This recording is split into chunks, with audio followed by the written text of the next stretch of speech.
মুসলমান ভাইরা আমার বন্ধুগণ, আমার আল্লাহ পয়গম্বর ইব্রাহিম নবীরে আমার আল্লাহ পরীক্ষা করলো। এরা বন্ধু, আল্লাহর পরীক্ষায় যারা যারা পাস করবে আমার আল্লাহ বলেন ওয়ালিমান খাফা মাকামা রাব্বিহি জান্নাতান। আমার আল্লাহ দুনিয়াটাও জান্নাত বানায় দিবে, আখিরাতটাও আমার আল্লাহ জান্নাত বানায় দিবে। ভাই গো, আমার আল্লাহর নবী ইব্রাহিম পয়গম্বরদেরকে আমার আল্লাহ ঈমান এবং তাকওয়া নামক সম্পদ দিয়েছে। এরপরে আমার আল্লাহ ইব্রাহিম পয়গম্বরকে আমার আল্লাহ তার অন্তরের ভিতরে পরীক্ষার নাম তাকে পরীক্ষার ভিতরে ফেলায় দিয়েছে। কেমন পরীক্ষা? আমার আল্লাহ একদিন ইব্রাহিম পয়গম্বরকে স্বপ্নে দেখাই, ওগো ইব্রাহিম, তুমি তোমার সবচেয়ে দামি জিনিসটা আমি আল্লাহ রাস্তায় উৎসর্গ করে দাও। পয়গম্বর ইব্রাহিম সকালবেলা ঘুম থেকে উঠিয়া 100 উট কুরবানি করে দিয়েছে। অনেক বর্ণনায় আছে 1000 উট কুরবানি করেছে। এরা বন্ধু, 1 হোক আর 1000 হোক, ওই দিকে আমাদের কোনো কর্তব্য নয়। ইব্রাহিম পয়গম্বর আবার একদিন রাত্রিবেলা ঘুমায় গেছে। আবার ঘুমের গভীরে কে জানো আল্লাহর বান্দা ইব্রাহিমকে ডাক দিয়ে কই, ইব্রাহিম, তুমি তোমার সবচাইতে দামি জিনিসটা আমি আল্লাহ রাস্তায় দান করে দাও। পয়গম্বর ইব্রাহিম পরের দিন সকালবেলা ঘুম থেকে উঠিয়া 200 অথবা 2000 উট আল্লাহ রাস্তায় জবাই করে দিল। ও বাদান, তৃতীয় দিন আবার পয়গম্বর ইব্রাহিমকে স্বপ্নে দেখাইল। ডাক দিয়ে কই, ইব্রাহিম, যেই জিনিসটার জন্য তুমি আল্লাহর কাছে, তুমি আর তোমার স্ত্রী হাজেরা দুজন আল্লাহর কাছে বছরের পর বছর কান্নাকাটি করেছ। এরা মুসলমান, পয়গম্বর ইব্রাহিম একটি সন্তানের বাবা। ওই সন্তানের নাম ছিল পয়গম্বর ইব্রাহিম, মানে পয়গম্বর ইসমাইল। ভাই গো, পয়গম্বর ইব্রাহিম এবং তার স্ত্রী দুজন মিলিয়া আল্লাহর কাছে এত কান্না কানছে, আমার আল্লাহ কান্নার চোখের পানির বদৌলতে পয়গম্বর ইব্রাহিমের সন্তান হিসাবে আমার আল্লাহ ইসমাইল নবীরে পাঠাইছে। একটু আওয়াজ করে বলেন সুবহানাল্লাহ। মুসলমান ভাইরা আমার বন্ধুগণ, পয়গম্বর ইব্রাহিম ঘুম থেকে ওঠার পর মনে মনে চিন্তা করতে লাগলো, আমি যেই জিনিসটা আল্লাহর কাছে চোখের পানি দিয়ে চেয়ে নিয়েছি ওই জিনিসটা আল্লাহ রাস্তায় জব করতে হবে। পয়গম্বর ইব্রাহিম তার মাথার ভিতরে হঠাৎ করে স্মরণ চলে আসলো, আমি তো সবচেয়ে একটা দামি জিনিস আল্লাহর কাছে কেঁদে কেঁদে চেয়েছি, ওই জিনিসটার নাম হইল আমার সন্তান। আমার এই সন্তানটাকে আল্লাহ রাস্তায় জবই করতে হবে। ও বাগান, পয়গম্বর ইব্রাহিম তার সন্তান ইসমাইলকে একদিন ডাক দিয়ে কই, বাবা গো, ও বাবা, তোমার যদি আল্লাহ রাস্তায় জব করে দিই তোমার কি কিছু বলার আছে? ডাক দিয়ে কই, আব্বু, আপনি তো আল্লাহর নবী, আপনি তো আল্লাহর খলিল, আর এইটা যদি আল্লাহ তাআলার হুকুম হয়ে থাকে, আমি ইসমাইল আল্লাহর হুকুমে আপনি বাবার হাতে আমি ইসমাইল জব হইতে দেরি করব না। একটু আওয়াজ করে বলেন সুবহানাল্লাহ। এ মুসলমান ভাইরা রে আমার, এমন করতে করতে পয়গম্বর ইব্রাহিমকে একটা না দুইটা না কয়েকটা পরীক্ষা নিছে। এর ভিতরে বাদান 2টা পরীক্ষার কথা ইতিহাসের পাতায় স্বর্ণালী অক্ষরে লেখা আছে। উলামায়ে কেরাম থাকতে পারে, তাফসীরের কিতাব আপনি খুলবেন, সূরা ইব্রাহিম আপনি ভালো করে স্টাডি করে দেখবেন রে বন্ধু। ও বাদান, পয়গম্বর ইব্রাহিমকে আমার আল্লাহ তাআলা আরেক জায়গায় পরীক্ষা করেছে। ওই পরীক্ষাটা হইল, নমরুদ যখন নিজের আল্লাহ বলিয়া দাবি করলো, এই নমরুদের বিপক্ষে ইব্রাহিম পয়গম্বর এক আল্লাহর দাওয়াত দিতে লাগলো। ইব্রাহিম পয়গম্বরকে ধরিয়া নমরুদের আগুনে যখন ফেলানোর সিদ্ধান্ত নিল, আরে বন্ধু এত বড় এত আগুন জ্বালাইছে যে আগুনের তাপে বাদান রে আমার 100 থেকে 150 হাতের ভিতরে কোনো মানুষ দাঁড়াইতে পারতেছিল না। ইব্রাহিম পয়গম্বরকে একটা সড়কের উপর উঠাইয়া ইব্রাহিম পয়গম্বরকে যখন আগুনের মধ্যে ফেলাইবে, আমার আল্লাহ ডাক দিয়ে কই, জিবরাইল তুমি জলদি কইরা দাও, ফেরেশতাদেরকে বলে দাও আমার বন্ধু ইব্রাহিম যে সড়কের উপর বাধা আছে ওই নমরুদের 14 গোষ্ঠী পর্যন্ত যেন ওই চরক যেন উঠাইতে না পারে। একটু আওয়াজ করে বলেন আল্লাহু আকবার। ইব্রাহিম পয়গম্বরকে যে সড়কের উপর উঠাইছিল, এত সেনা সৈন্য ওই সড়ক যখন জাগাইতে পারে না, একজন শয়তান তার রূপ নিয়ে এসে ডাক দিয়ে কয়, এই নমরুদ, এটা এমনিতে জাগতো না। ওই কেন জাগবে না? ওই আল্লাহর যতগুলো ফেরেশতা সমস্ত ফেরেশতারা এই সড়কের উপর ভার দিয়ে আছে। সুবহানাল্লাহ কয় না? ইব্রাহিম পয়গম্বর ইব্রাহিম পয়গম্বরকে যখন সড়কের মধ্যে বাঁধছে, সমস্ত ফেরেশতা যা ভার দিছে, শয়তান এখন এই নমরুদ ডাক দিয়ে কই, বলো তো দেখি এটার থেকে নিষ্কান পাওয়ার বুদ্ধি কি? ওই এই জায়গার ভিতরে কয়েকজন নারী পুরুষ জেনা করাও। ওই সহজে কি নারী পুরুষ জেনা করতে পারে? ওই জেনা যদি না করতে পারে ঘোষণা দাও, যারা এই জায়গার ভিতরে নারী পুরুষ যারা একসঙ্গে মিলামিশা করবে এদেরকে তোমার এই রাজ্যের সবচেয়ে সম্মানিত লোক বলে গণ্য করা হবে।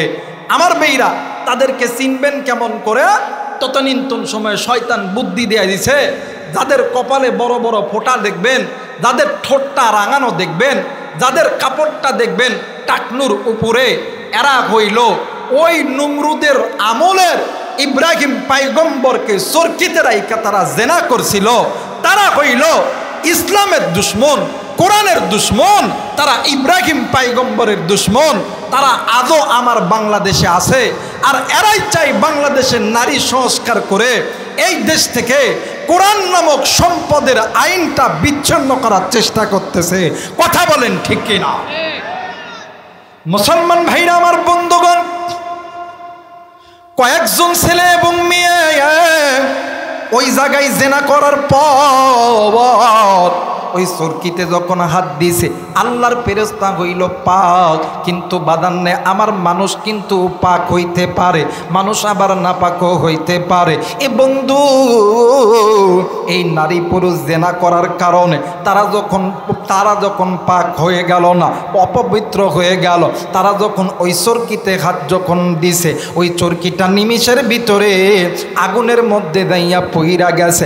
আমার আল্লাহ ডাক দিয়ে কই, জিবরাইল জলদি কইরা দাও আমার বন্ধু ইব্রাহিম যে আগুনে পড়বে, আমার বন্ধু ইব্রাহিমের একটা পশম যদি পুইরা যায়, আমি আল্লাহ মানুষ সমাজে, আমি আল্লাহ হাসরের ময়দানে আমি আল্লাহ জবাব দিতে পারবো না। এরে বন্ধু, পয়গম্বর ইব্রাহিমকে যখনই আগুনের মধ্যে ফেলানো হইতেছিল, ও বাদান এই দিক থাইকা আল্লাহর ফেরেশতা জিবরাইল ওই দিন আল্লাহর আরশে আজিম থাইকা এত দূরে আইছে, আল্লাহর ফেরেশতা জিবরাইল আমিনের কপাল থেকে ঘামগুলো এই দুনিয়ার জমিনে পড়েছিল।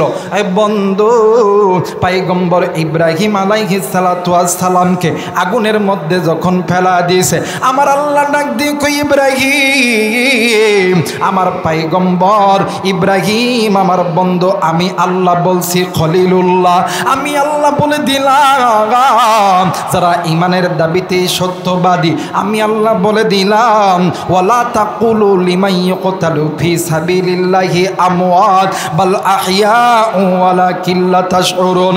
এরা মুসলমান যারা আমি আল্লাহর রাস্তায় ঈমান এবং তাকওয়া নামক সম্পদ আনবে, এদের মরে না, এদের সম্পদ মরে না, এরা মৃত্যুবরণ করে না, এদের অর্থ সম্পদ যায় না, এরা হলো চির অমর। আমি আল্লাহ ইতিহাসের পাতায় আমি আল্লাহ লেখা দিব। একটু আওয়াজ করে বলেন সুবহানাল্লাহ। মুসলমান ভাইরা আমার বন্ধুগণ, পয়গম্বর ইব্রাহিম বাইর গো। কিন্তু নমরুদ মাঝে মধ্যে আগুনের সামনে আইসা দাঁত বিস্কি দিয়া ডাক দিয়ে কইতো, ইব্রাহিম তুমি তো আমার সঙ্গে পাঞ্জা লড়ছো, এখন আগুনের মধ্যে পড়তেছো কেমন লাগে? তোমার আল্লাহ নাকি তোমারে বাঁচাইবে? কই তোমার আল্লাহ তো তোমারে বাঁচাইতে পারল না। এমন করে কয়েকটা দিন যখন অতীত হয়ে গেল, একদিন ঠিক সকালবেলা পয়গম্বর ইব্রাহিম ওই আগুনের কুণ্ডলের কাছে যাইয়া ডাক দিয়ে কই, ইব্রাহিম তুমি না বলেছিলা তোমার সঙ্গে তোমার আল্লাহ আছে, কিন্তু এখানে তো তোমার আল্লাহ নাই, কে তোমারে বাঁচাইবে? ইব্রাহিম পয়গম্বর আগুন থেকে উঠিয়া ডাক দিয়ে কই, নমরুদ আমারে যেই আল্লাহ আগুনের মধ্যে ফেলাইছে ওই আল্লাহ আমারে আগুন থেকে বাহির করছে। একটু আওয়াজ করে বলেন সুবহানাল্লাহ। নমরুদ ডাক দিয়ে কই, ইব্রাহিম এই যে আগুনে তো তাপ, যে আগুনের কাছে আমরা ভালো মানুষ যাইতে পারি না, তুমি ওই আগুনের মধ্যে পড়লা, তোমার কি একটা চুলো পর্যন্ত নষ্ট হয় নাই? পয়গম্বর ইব্রাহিম ডাক দিয়ে কই, নমরুদ ওয়ালা তাহিনু ওয়ালা তাহজানু ওয়া আনতুমুল আলাউনা ইন কুনতুম মুমিনিন, যদি মুমিন হও ভয় নাই, চিন্তা নাই, বিজয়ের মালা আমার আল্লাহ গলায় পরা দিবে। আমি যেই আল্লাহর ইবাদত করি, যেই আল্লাহর বন্ধু, আমি যেই আল্লাহর নবী, ওই আল্লাহ আমার পশম কেন আমার জন্য এই আগুনটা আমার আল্লাহ ফুলের বিছানা বানায়া দিছে। একটু আওয়াজ করে বলেন সুবহানাল্লাহ। এই জন্য ইমানদারদেরকে আল্লাহ তাআলা পরীক্ষা করছে, কারণ এই পরীক্ষা শুধুমাত্র উম্মতদেরকে করে নাই, তাবেঈদেরকে করে নাই, আইম্মায়ে মুস্তাহিদদেরকে করে নাই, সাহাবীদেরকেও করে নাই, নবীদেরকে করছে। পয়গম্বর আদম থেকে নিয়া নবী মুহাম্মদ পর্যন্ত যত পয়গম্বর আছে সমস্ত পয়গম্বরদেরকে আল্লাহ তাআলা ঈমান নামক সম্পদ দিয়া পরীক্ষা করছে, বান্দা আমি আল্লাহরে কতটা ভালোবাসি। মুসলমান ভাইরা আমার, বন্ধুগণ, আমার আল্লাহর পয়গম্বর ইব্রাহিম মনে আছে কিনা জানি না, সন্তানকে লইয়া আল্লাহর হুকুমে সন্তানকে আল্লাহ রাস্তায় জবাই করবে। ও বাদান, পয়গম্বর ইব্রাহিম সন্তানকে লইয়া মরুর প্রান্তরে চইলা গেছে। এইবারে ছোট্ট বাচ্চা ইসমাইল ডাক দিয়ে কই, আব্বু ও আব্বু তুমি তো আমাকে এখানে জব করার জন্য এনেছো গো বাবা। ও বাবা আপনি আমার হাত দুটো আগে বেঁধে দেন, আপনি আমার পা দুটো বেঁধে দেন, যাতে আপনি যখন জবাই করবেন আমি যদি ভয়ে আপনার শরীর তল থেকে চলে যায়, তাইলে তো আমি তো এই পরীক্ষায় ফেল করে যাব। কিন্তু বাবা গো, আমার হাত পা বাঁধার আগে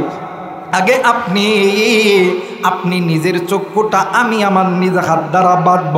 কারণ কইল আমি আপনার সন্তান, আপনি আমার বাবা, আর কোনো বাবা পারে না তার সন্তানকে হত্যা করতে, কোনো মা পারে না তার সন্তানকে হত্যা করতে।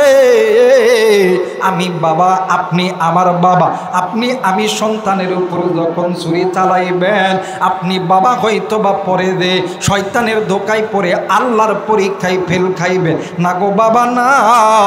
আসেন আমি আপনার চোখে একটা পট্টি বাঁধা দিই। পয়গম্বর ইব্রাহিমের চোখে বেটা ইসমাইল নিজ হাতে যখন পট্টিখানা বাঁধা দিয়েছে, পট্টি বাঁধানোর পর পয়গম্বর ইব্রাহিম নিজ হাতে যখন পয়গম্বর ইসমাইলের হাত বান্ধে পাও বান্ধে, আমার আল্লাহ ডাক দিই কই, জিবরাইল দেখ রে জিবরাইল, আজকে এমন একটা খেলা আমি আল্লাহ খেলাইব, যে খেলা আমি আল্লাহ ইতিহাসের পাতায় সোনালী অক্ষরে লেখা দিব। এরে বাজান, এইবারে ইব্রাহিম পয়গম্বর যখন ছুরিটা লইয়া ইসমাইলের গলায় যখন দিবে, আমার আল্লাহ ডাক দিয়ে কই, জিবরাইল জলদি কইরা যারে যা জান্নাত থেকে একটা দুম্বা লইয়া দা। যারে যারে জিবরাইল আমি আল্লাহ বুঝা গেছি আমার বন্ধু ইব্রাহিম খলিলুল্লাহর অন্তরের ভিতরে সন্তানের ভালোবাসার চাইতে আমি আল্লাহর ভালোবাসা বেশি। জলদি করে যা ইব্রাহিম পয়গম্বরের সন্তান ইসমাইলকে বাঁচা দে। হে বন্ধু ওই সময় আমার আল্লাহর ফেরেশতা জিবরাইল আমিন জান্নাত থেকে একটা পিতলের একটা টুকরা লইয়া ওই আরশে আযিম থেকে ইসমাইলের গলার মধ্যে ফেলা দিছে। ইসমাইল পয়গম্বর এতভাবে পৌঁছাইতেছে কিন্তু বানান এই জায়গার ভিতরে পিতলের একটা টুকরা আছে কিন্তু এত পোষায় কিন্তু বাদাম গলা কাটে না। ইসমাইল ডাক দিয়ে কই আব্বু আপনি না আমাকে জব করবেন কিন্তু আমার গলায় তো ছুরি আসে না। ইব্রাহিম ডাক দিয়ে কই বাবা আমি তো ছুরি চালাইতেছি কিন্তু এই ছুরি তো যায় না। ডাক দিয়ে কই আব্বু আল্লাহু আকবার বলে জোরে ছুরি চালায়া দেন, দেখবেন আমার গলার মধ্যে ছুরিটা বসা দেবে। এইবারে ইব্রাহিম জোরে কইরা আল্লাহু আকবার বলিয়া ছুরি যখন দিবে এইদিকে জিবরাইল আমিন জান্নাত থেকে জান্নাতি দুম্বা নিয়া ইসমাইলের বদলে ইব্রাহিমের হাতে ওই দুম্বাটা জবাই করিয়া দিছে। একটু আওয়াজ করে বলেন সুবহানাল্লাহ। আরে মুসলমান বাজান না আমার, এই জন্য আমার আল্লাহ বলেন কুল ইন্না সলাতি ওয়া নুসুকি ওয়া মাহইয়ায়া ওয়া মামাতি লিল্লাহি রাব্বিল আলামিন। আল্লাহর নবী ডাক দিয়ে কই আল্লাহ গো, আল্লাহ ডাক দিয়ে বললেন নবী গো কুল আপনি নবী বলে দেন আপনার নামাজ আপনার রোজা আপনার হজ আপনার কুরবানি সব কিছু আমি আল্লাহর জন্য। ভাই গো এই তো বাদান কয়েকদিন পরে রমজান আসতেছে। বাদান নে আমার আমরা যে কুরবানি করি এই কুরবানি করাটা কিন্তু ওয়াজিব, কিন্তু এই কুরবানিটা হইল আমাদের জাতির পিতা হযরত ইব্রাহিম খলিলুল্লাহর একটা সুন্নত। ভাই গো সেই দিন যদি ইব্রাহিমের ছুরির তলে ইসমাইল যদি পড়ত আজ বহির বিশ্বের জমিনে মুসলমানদের তার সন্তানদেরকে নিজ হাতে আল্লাহ রাস্তায় জব করতে হইত। এই দুনিয়ার জমিনে কোনো মা কোনো বাবা কি সন্তানকে জবাই করতে পারে? কথা কয় না, পারে না। এই জন্য আল্লাহ তাআলা জানে যে বান্দাকে আমি আল্লাহ মায়া কইরা বানাইছি, যেই বান্দার চোখ আমি আল্লাহ বানাইছি, যেই বান্দার কপাল আমি আল্লাহ তৈরি করছি, যেই বান্দার জবান আমি আল্লাহ তৈরি করছি, যেই বান্দার পুরো বডি আমি আল্লাহ তৈরি করছি, এই বান্দাকে যদি আমি আল্লাহ এই পরীক্ষার মাধ্যমে খুন করে হত্যা করে ফেলে তাইলে তো বাপ হয়ে সন্তানকে মারতেই থাকবে, আমার বান্দাগুলো কমতেই থাকবে, ইমানদারের সংখ্যা কমতেই থাকবে। কিন্তু না, আমি আল্লাহ ইমানদারদের ইজ্জত সম্মান, ইমানদারদের জীবন মাল আমি আল্লাহ নষ্ট করব না, আমি আল্লাহ চির অমর করব। কিন্তু মাঝে মধ্যে আমি আল্লাহ ইমানদারদেরকেও পরীক্ষাও নিব। জোরে বলেন আল্লাহু আকবার। আজ মুসলমান আজ এই আল্লাহর পরীক্ষা নিজেও দেই না, নিজের স্ত্রী সন্তান মা বাবাও দেই না। নিজে গুনাহ করি, নিজের মা বাবা ভাই বোন গুনাহ করে, কিন্তু ভাই গো ইমান নামক সম্পদ আনার পরে, ইমানের দাবিতে সত্যবাদী হওয়ার পরে আপনি যদি নিজের জিন্দেগিটা গুনাহের মধ্যে ডুবে ফেলেন তাইলে কিন্তু আপনি ইমান এবং তাকওয়া নামক সম্পদ থেকে আপনি পিছনে চলে গেলেন। আপনি আর জান্নাতে যাওয়ার দরজা খুঁজে আপনি পাবেন না। মুসলমান ভাইরা আমার বন্ধুগণ, এই জন্য বলে যাই এই দুনিয়া থাকার জায়গা নয়। কেউ এই দুনিয়ায় চিরদিন থাকবো না। এই দুনিয়া ছেড়ে আপনাকেও যেতে হবে, এই দুনিয়া ছেড়ে আমাকেও যেতে হবে। এরে কলিজার টুকরা যুবক, এই দুনিয়ার জমিনে তোমার মতন কত যুবক ছিল আজকে তারা নয়। এই দুনিয়ার জমিনে আপনার মতন কত মুরব্বী ছিল আজকে তারা নয়। এই দুনিয়ার জমিনে আপনার মতন কত মা ছিল আজকে তারা নাই। আরে বন্ধু আপনাদেরকে বাদান 2টা মিনিটের জন্য অনুরোধ করব, চক্ষুটা বন্ধ করেন আর নিজের চিন্তা নিজে করে। মান আরফা নফসাহু ফাকাদ মা আরফা রাব্বাহু, যে নিজে নিজের চিনে সে কিন্তু আমার আল্লাহরে চিনে। নারায়ে তাকবীর, নারায়ে তাকবীর, নারায়ে তাকবীর। মৌলানা রুহুল আমিন যুক্তিবাদী সাহেবের আগমন, যুক্তিবাদী সাহেবের আগমন এলাকাবাসীর পক্ষ থেকে নারায়ে তাকবীর। মুসলমান ভাইরা আমার বন্ধুগণ, মাত্র বাদান 1টা মিনিটের জন্য চক্ষুটা বন্ধ করেন আর মনে মনে চিন্তা করেন, ওরে মন, এই বুঝি আমি মইরা গেলাম বাদান্নে, আমার এই মুহূর্তে আপনিও মারা যাইতে পারেন, এই মুহূর্তে আমিও মারা যাইতে পারি। এরে বন্ধু, আপনি আমি মারা গেলে এই মসজিদের মাইকে এলান হয়ে যাবে, অমক যুবক, অমক যুবতী, অমক মুরব্বী, অমক দুনিয়ার কারণে ওই এলান শুনিয়া এলাকার অনেক মানুষ যাবে রানীনগর বাজারে সাদা মার্কিন কাপড় কেনার জন্য। আবার আর এক দল যাবি ওই মসজিদের কাঠের পালকি নেওয়ার জন্য। আবার আর এক দল যাবে ওই বাগানে মাটি খনন করার জন্য। আবার আর এক দল যাবে বাগানে আমার ওই জঙ্গলের বাঁশখানা কাটার জন্য। আবার আর এক দল যাবে বড়ই পাতার উষ্ণ উষ্ণ গরম পানি করার জন্য। তোমারই আমারই গোসল দিয়া বাদান্নে আমার চকলেটের মতন মুড়াইয়া ওই পালকিতে যখন উঠাইবে, বাদান্নে আমার কবরে যখন নামাইবে, তুমি আমি যদি ইমানদার হইয়া কবরে যাই, ওই কবর জান্নাত নতুবা জাহান্নামের আগুনে জ্বলবে। কথা বলেন ঠিক কিনা? আল্লাহ তাআলা এই কথাগুলো বুঝে আপনাকে আমাকে আমল করার তৌফিক দান করুক। সকলে বলি আমিন। আরেকবার বলেন আমিন।